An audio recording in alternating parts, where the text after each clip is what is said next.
de su palabra, reina con autoridad. El Dios que aún los vientos le obedecen, una palabra es suficiente para los muertos levantar.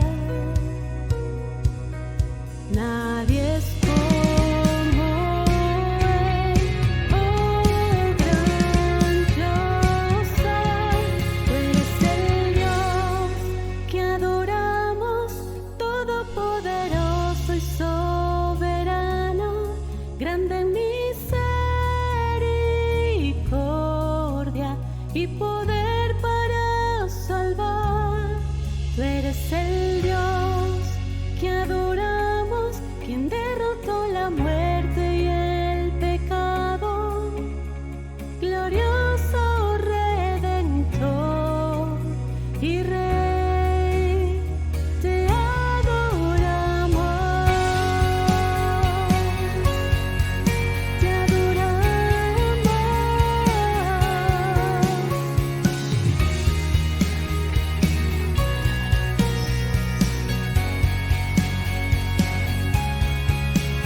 El Dios que descendió desde su trono para llevar sobre sus hombros nuestra culpa y transgresión.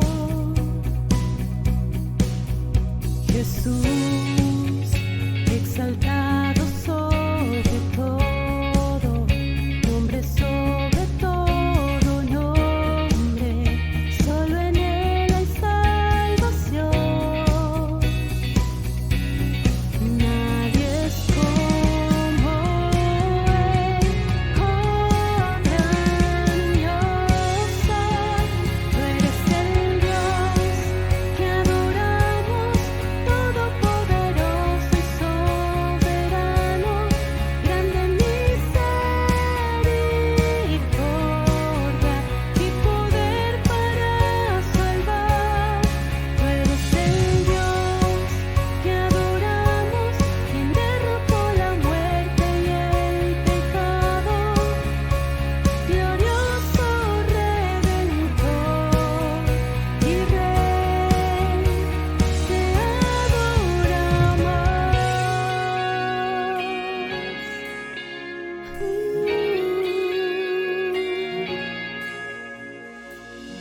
Te adoramos, oh Señor, a ti sea toda gloria, oh Rey. A Él sea la gloria y el poder, todo es de Él y para Él. A Él sea la gloria y el poder, todo es de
Bendiciones para todos.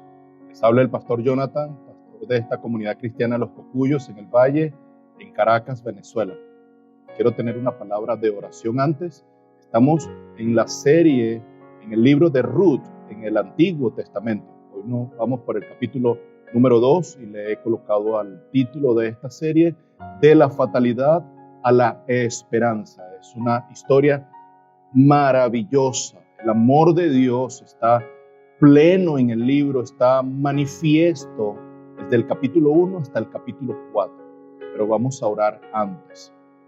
Amantísimo Señor, te pido en el nombre de tu Hijo amado Jesús, que nos hables este día, tal como siempre nos hablas, y que tu siervo se mantenga fiel a tus sagradas escrituras. Lo que tú revelaste a través de ellas sea lo que hoy podamos recibir en nuestro espíritu, en nuestra mente y en nuestro corazón, para nuestra transformación y para nuestro crecimiento. En el nombre poderoso de Jesús, habla a nuestras vidas, edifica a tus hijos, edifica a tu iglesia, para tu gloria y para tu honra. Amén y amén. Le he puesto por título a este capítulo 2, Ruth, espigando bajo la gracia. Y este libro trata de las malas decisiones que como familia o como individuo tomamos de vez en cuando y las consecuencias que esas malas decisiones acarrean sobre nuestras vidas. No podemos esperar tomar malas decisiones y no sufrir consecuencias de ellas. Sin embargo, también el libro trata de la vez en el que Dios irrumpe en nuestras vidas con su maravillosa gracia, porque su plan de redención así lo ha establecido para llevar nuestro destino a su plan original. Nos desviamos en este mundo, en esta vida, en este caminar cristiano, nos hemos desviado producto de decisiones como las que tomó Elimelech. Haber salido de Belén, de casa de pan, e ir rumbo a una nación, a un poblado y a una ciudad totalmente impía, apartada del corazón de Dios, como era Moab. Y recordemos que Moab surge ese pueblo y es desechado por Dios porque una de las hijas de Lot tiene incesto con su padre Lot. Y ahí surge esta tierra y este pueblo. Dios lo desecha en su corazón, pero Elimelech, en una de esas decisiones que tomamos, porque así es el corazón del hombre, un corazón terriblemente apartado de la voluntad de Dios, suele tomar decisiones que no están alineadas a su voluntad y allí pagamos las consecuencias. Elimelech ha traído una fatal consecuencia a su familia. Noemí está acarreando las consecuencias de la mala decisión que se tomó familiarmente. Sin embargo, Dios está presente. Cuando el libro de Ruth trata de la fatalidad en nuestras vidas, producto de esas temporadas grises y oscuras, también el libro de Ruth trata de la esperanza que viene a nuestra vida cuando Dios irrumpe con luz y con pan eterno sobre nosotros. No olvidemos que este libro trata particularmente y queda demostrado, y a partir de hoy podemos ver algunos esbozos de esta gran historia.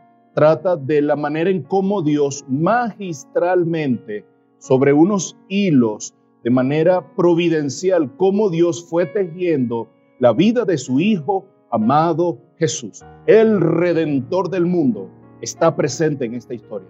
El Redentor del mundo, la vida de Jesús, está presente, tejiéndose en esta historia maravillosa. Hoy veremos el inicio de uno de los personajes centrales en esta historia, pero también debo hablar acerca del contexto que en el que se está desarrollando esta historia. No olvidemos que Ruth no es una historia, no es un cuento, es una historia que está dentro del plan de redención.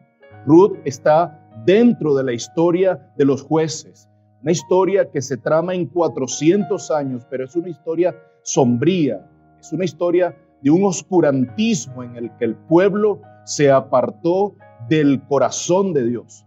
El pueblo estaba haciendo lo que mejor le parecía. El libro de los jueces nos deja esto como evidencia. Al finalizar ya el libro, Jueces, capítulo 21, verso 25, nos deja el contexto de lo que en la nación está sucediendo. Jueces 21, 25 dice así: en aquella época No había rey en Israel. Cada uno hacía lo que le parecía mejor. Recordemos que Josué introduce al pueblo en la tierra prometida. Muere Josué y viene una etapa no de reyes, sino de jueces. Dios promulga y decreta y trae y elige, trae hombres, y Débora también como mujer. La mayoría de ellos fueron estrategas militares, pero al final fueron jueces, pero llevaron al pueblo a corromperse. Toda esta historia de 400 años es una historia sombría, es una historia patética de lo que está sucediendo, pero en medio de este oscurantismo hay una historia de amor maravillosa y nos hemos interesado en ella. Serán 4 capítulos. La semana pasada estuvimos hablando acerca de la decisión de Ruth por fe. Ruth decidiendo por fe. Esta semana le hemos puesto por título Ruth espigando bajo la gracia. El 3er capítulo, la semana que viene, Dios mediante, el título de la enseñanza será Ruth en íntima comunión, y cerraremos esta serie de 4 entregas con la enseñanza que le he puesto por título el reposo de Ruth apoyada en su redención. Parecía que todos los males habían venido sobre Noemí. Recordamos que en el 1er capítulo hay una hambruna muy grande en Judá, en la nación entera. Está decretada una hambruna, pero es producto de las malas decisiones en la nación, producto de la idolatría y producto de que aquellas naciones que Dios había mandado, había ordenado a sus líderes que expulsasen de la nación y no lo habían hecho.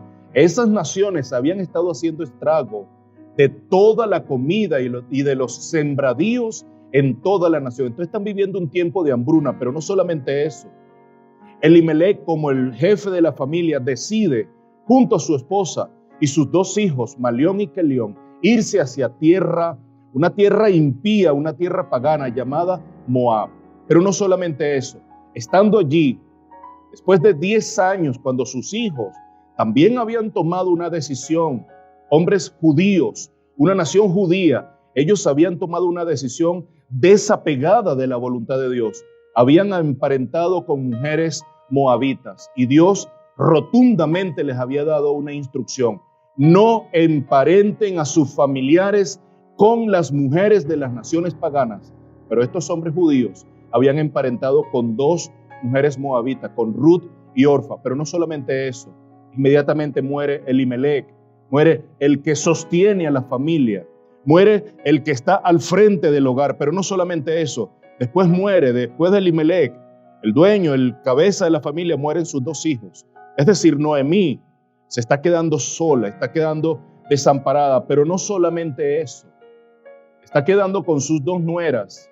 Y si bien al principio lo vimos en el capítulo 1, ellas deciden irse con Noemí, con su suegra. Una de ellas se devuelve. Y al final entonces tenemos que parten en un rumbo hacia Casa de Pan, hacia Belén. Hubo una gran murmuración en toda la nación judía y en toda Judá de que estaba empezando el tiempo de la siega, que ya se habían restaurado todos los sembradíos en la nación, y Noemí recibe esa noticia, una buena noticia en medio de una gran tempestad que esta mujer está viviendo. Con razón esta mujer decide cambiarse el nombre. Es que cuando estamos viviendo momentos sombríos, lo menos que queremos es pensar en la luz y en la esperanza. Sin embargo, sin ella darse cuenta, poco a poco empieza la esperanza y la luz a alumbrar su destino y su caminar. Y lo vamos a ir viendo en la exposición de este segundo capítulo. Es tanto así lo que está viviendo Noemí, que mira cómo manifiesta en el capítulo 1, verso 13, su destino: la mano del Señor se ha levantado contra mí. Es tan sombría la vida que está viviendo esta mujer, y pudiéramos nosotros colocarnos en los zapatos de Noemí. Como tiempos lo que estamos viviendo hoy día en nuestras naciones, y no es ajena esta situación a nosotros solamente, está viviéndose a nivel continental.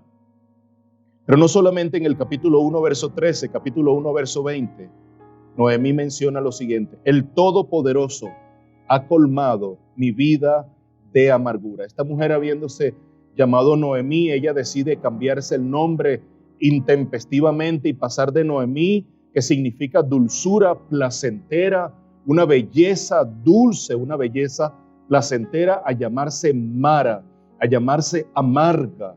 Esta mujer está viviendo algo terrible dentro de sí, pero Dios viene al rescate de sus hijos. No es ni tarde ni temprano. Dios siempre viene a su tiempo, y su tiempo es perfecto para cada uno de nosotros. Cuando menos esperamos la provisión de Dios, siempre su provisión estará tocando nuestras puertas. Esta mujer no se ha percatado que tras de ella viene la esperanza y la luz que nunca la había abandonado, que siempre había estado presente en Judá, en Belén de Efrata, en casa de pan. Pero vamos rápidamente a leer entonces capítulo 2 y leemos los primeros 10 versículos para ir exponiendo algunas cosas que necesitamos aprender de esta historia maravillosa. Versículos 1 al 10 del capítulo 2. Estoy leyendo en versión internacional. Se lee así: Noemí tenía por parte de su esposo un pariente que se llamaba Boz. Ella no sabía, pero el que nos está escribiendo la historia y nos ha dejado esto para nuestra enseñanza, sabía muy bien que había un pariente de Noemí que estaba vivo y que podía satisfacer la demanda de la tierra que ella había perdido. Ya vamos a entender un poco más esto, porque tiene que ver con la ley de Dios, tiene que ver con la tenencia de la herencia en el pueblo judío, tiene que ver con las propiedades y las posesiones que se perdían producto de que el hombre de la casa y los que podían garantizar la tierra habían muerto. Ella está creyendo rotundamente que no hay esperanza para ella. Se ve sola, no hay ningún hombre que pueda satisfacer sus necesidades inmediatas. Se ve que es una mujer entrada en edad y no se ve lista para procrear ni para hacer alguna relación íntima con otro, para tener hijos y poder solventar su necesidad económica y su necesidad en su vida completa. Pero Noemí va a recibir una gran sorpresa.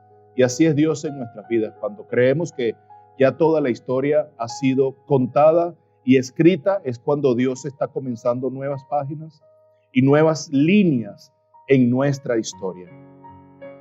Este hombre pariente se llamaba Boz, era un hombre rico e influyente de la familia de Elimelech. Y sucedió que Ruth, la moabita, le dijo a Noemí: permíteme ir al campo a recoger las espigas que vaya dejando alguien, a quien yo le caiga bien. Anda, hija mía, le respondió su suegra. Ruth salió y comenzó a recoger espigas en el campo, detrás de los segadores, y dio la casualidad de que el campo donde estaba trabajando pertenecía a Boz.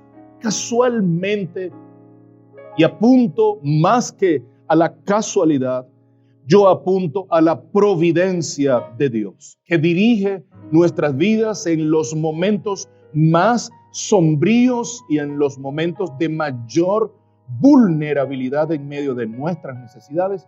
Dios se hace presente.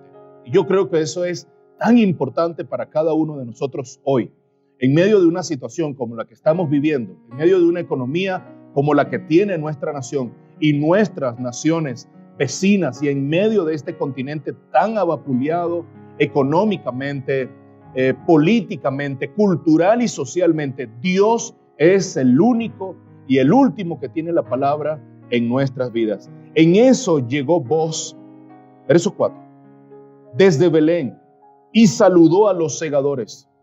Que el Señor esté con ustedes, que el Señor lo bendiga, respondieron ellos. ¿De quién es esa joven?, preguntó Boz al capataz de sus segadores. Es una joven moabita que volvió de la tierra de Moab con Noemí, le contestó el capataz. Ella me rogó que la dejara recoger espigas de entre las gavillas detrás de los segadores.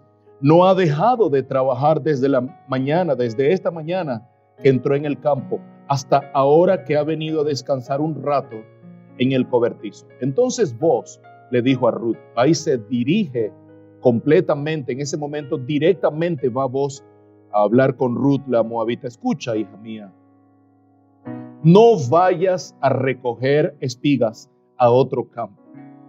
Gloria a Dios. Ni te alejes de aquí. Era como la providencia de Dios y su cuidado y su protección estará siempre sobre aquellos que van debajo de sus alas a acobijarse.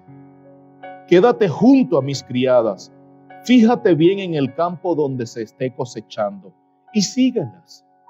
Ya les ordené a los criados que no te molesten. Y cuando tengas sed, ve a donde están las vasijas y bebe del agua que los criados hayan sacado. Verso 10.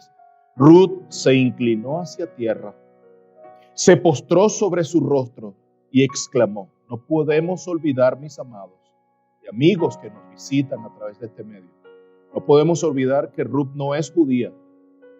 Ruth no está acostumbrada a las costumbres, valga la redundancia, a las costumbres de la familia judía.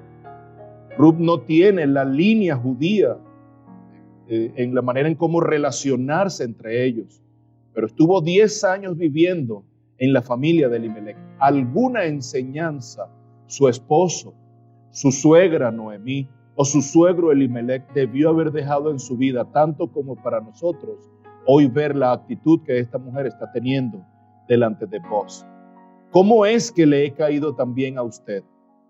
Hasta el punto de fijarse en mí, siendo solo una extranjera.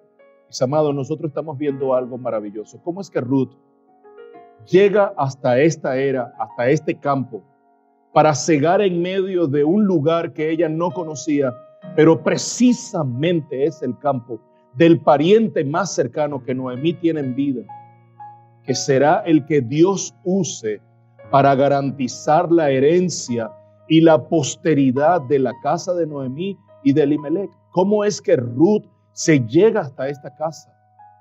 ¿Quién es el que está dirigiendo la vida de esta mujer que viene de una nación impía, una nación que está apartada del corazón de Dios? La única respuesta que puede quedar, que puede satisfacer nuestras más grandes inquietudes e interrogantes, es que Dios es el que está dirigiendo la vida de esta mujer. Dios se ha hecho presente en la vida de estas dos mujeres viudas, dos mujeres que están menesterosas, necesitadas, convalecientes, dos mujeres que necesitan subsistir, una más joven que la otra. Y ahí está Ruth decidida a hacer algo por la vida de Noemí, para garantizar la vida de su suegra, pero también para garantizar la posteridad de la familia de Noemí. ¿Cómo es que estas mujeres, sin tener absolutamente nada para subsistir, llegaron hasta esta era tan precisa, en donde este hombre que está haciendo su primera entrada, que es Booz, y ya vamos a ver más adelante, dentro de unos minutos, vamos a ver quién es este hombre? ¿Quién es este hombre que Dios está colocando dentro de esta historia de redención? ¿Quién es este hombre que está apareciendo de manera milagrosa y de manera maravillosa para garantizarle a esta familia su subsistencia?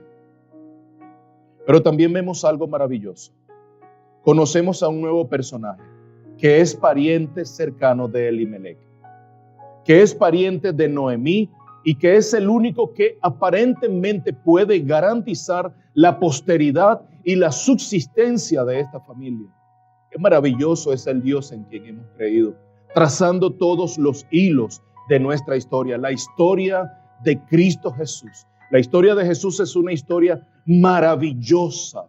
Mi historia no tiene sentido sin Jesús dentro de la historia del plan de redención. Booz es hijo de Rahab.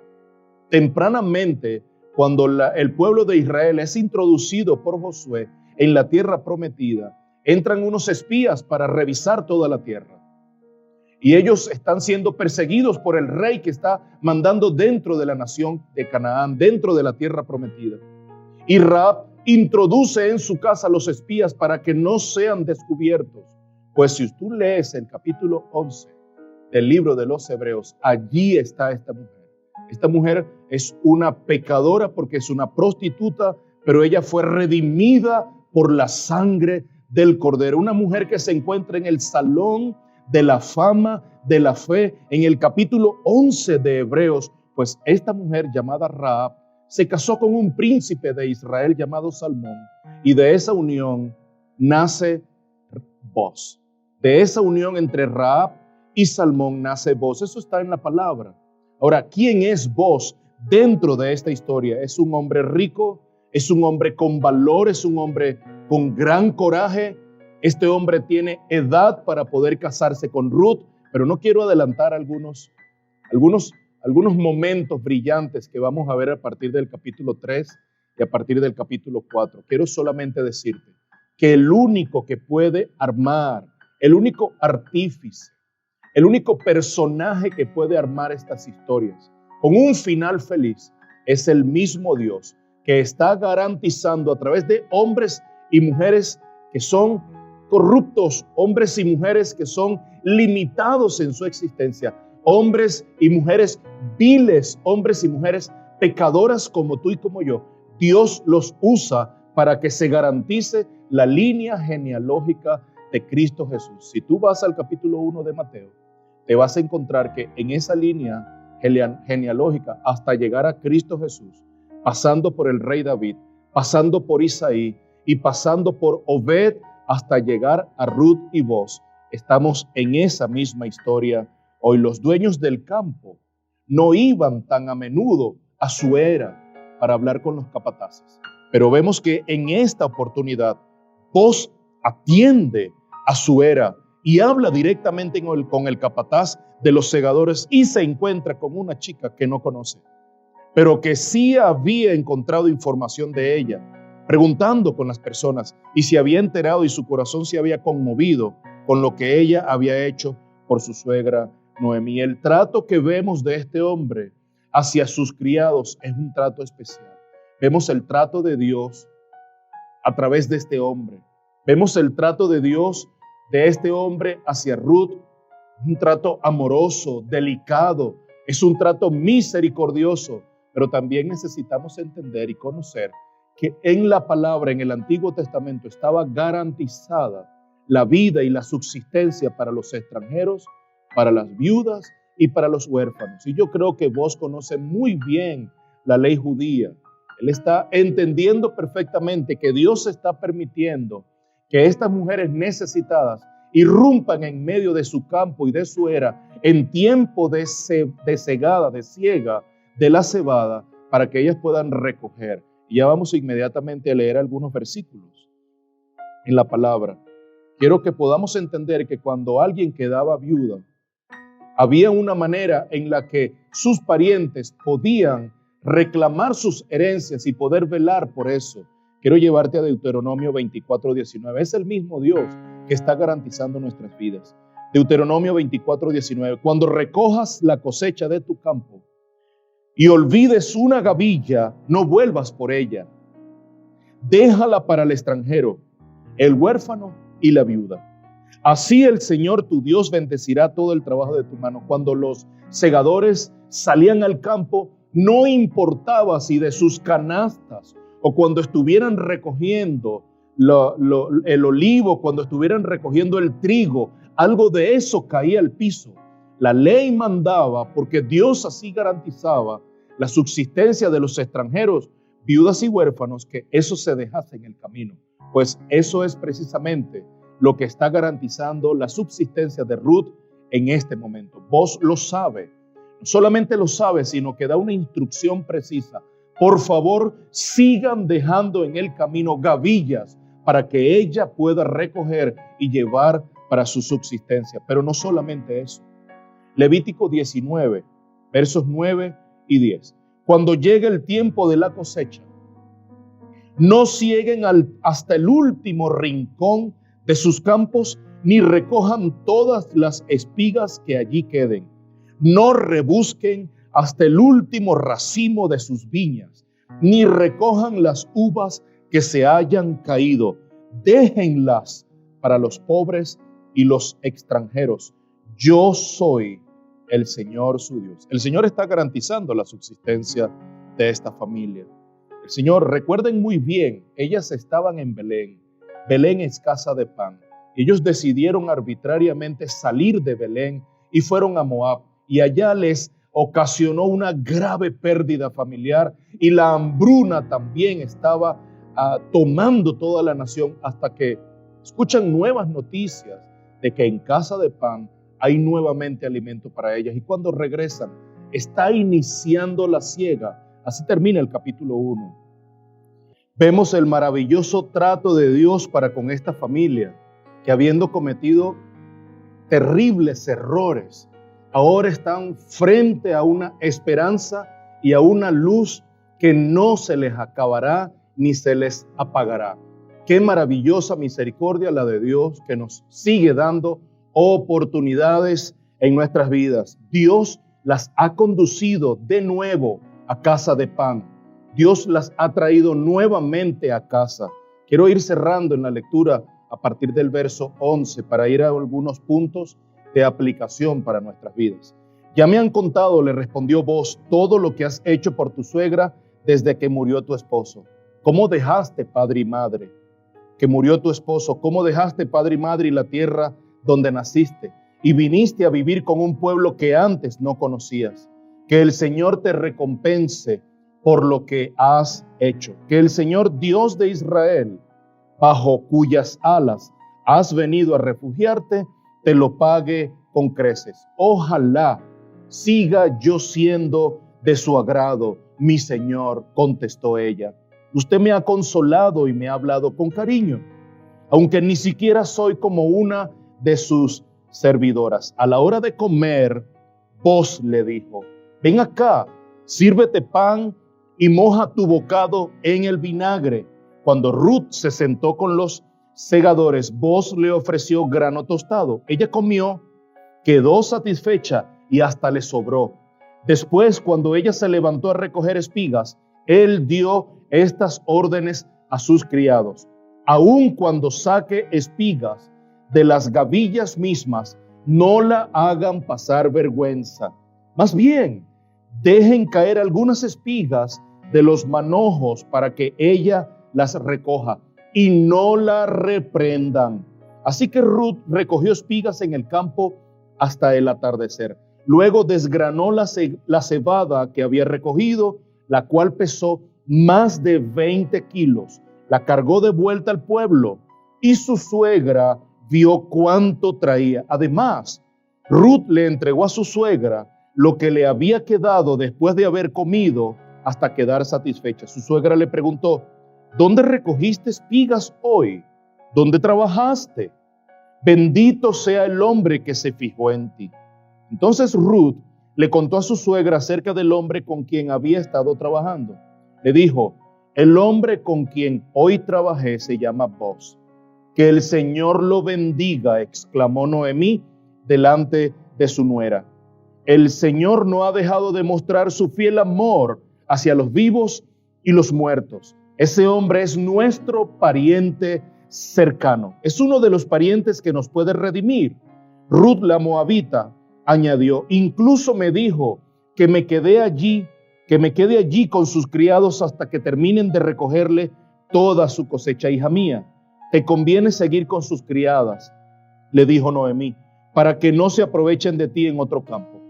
Así que Ruth se quedó junto con las criadas de Booz para recoger espigas hasta que terminó la cosecha de la cebada y del trigo. Mientras tanto, vivía con su suegra. Mis amados, qué gran historia del amor de Dios y de su misericordia sobre nosotros. Esta familia es una representación de cómo Dios sigue alumbrando nuestras vidas con su gracia y con su plan redentor. Es increíble toda la provisión que Ruth ha recibido en su vida después de haber estado en su tierra, en Moab, con su familia, con Elimelech, su esposo, su cuñado y su suegra. En hambre, en hambruna, ahora vienen a casa de pan. Dios está esperando que tú vuelvas a casa de pan. Dios está esperando que en estos momentos tan sombríos para muchas familias, vengamos a sus pies, a venir a su presencia. Allí podremos encontrar a Jesús, que es nuestro verdadero pan de vida. Nosotros Queremos decirte que esta serie es una maravilla para nosotros. Queremos invitarte a seguir estando en sintonía con cada una de las entregas. Quiero tener algunas aplicaciones al final. Dios es soberano y tiene el control de cada situación que como familia y como individuo y como naciones estamos viviendo. Dios llena de su provisión abundante a todo aquel que se encuentra vacío, divagando sin dirección, habiendo perdido su rumbo. Noemí perdió todos los hombres de su vida que podían sostenerla. Y aquí queda una gran lección para nosotros, producto de las consecuencias que acarreamos cuando desobedecemos y tomamos decisiones que se apartan de la decisión de Dios. Aún en medio del pecado, de un corazón caído, de un corazón que necesita al Señor, y aún en medio de la desobediencia, Dios sigue siendo fiel y establece medios misericordias para que sigamos teniendo en nuestra vida y en nuestro caminar toda la provisión que nuestra familia necesita. Y no importa el color de la temporada que estemos viviendo, siempre Dios, el Dios omnipotente, el Dios misericordia, va a irrumpir con su plan redentor en nuestras vidas, porque lo que Dios se ha trazado desde el inicio de la creación lo cumplirá hasta que Cristo venga. Su plan redentor se cumplirá suficientemente. Quiero tener una palabra de oración para finalizar. Amado Dios, gracias por tu palabra. Ella infunde aliento y esperanza a nuestro corazón.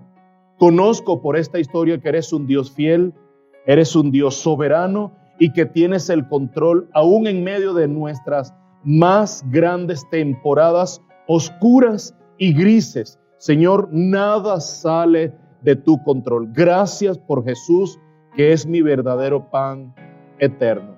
Gracias por tu misericordia y tu provisión, y porque nos llevas de la fatalidad a la esperanza. En el nombre de Jesús, amén y amén. Amado, espero que haya sido de gran edificación, de gran bendición.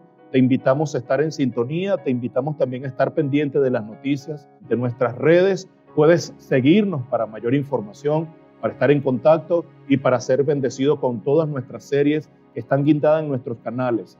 Puedes seguirnos a través de nuestras redes en Facebook como CC Los Cocuyos. Nos puedes seguir en YouTube como Comunidad Cristiana Los Cocuyos y en Twitter e Instagram @Los Cocuyos. Para nosotros es una bendición poder entregar esta enseñanza a través de este medio. Nos vemos en una próxima oportunidad, Dios mediante, que Dios les bendiga abundantemente.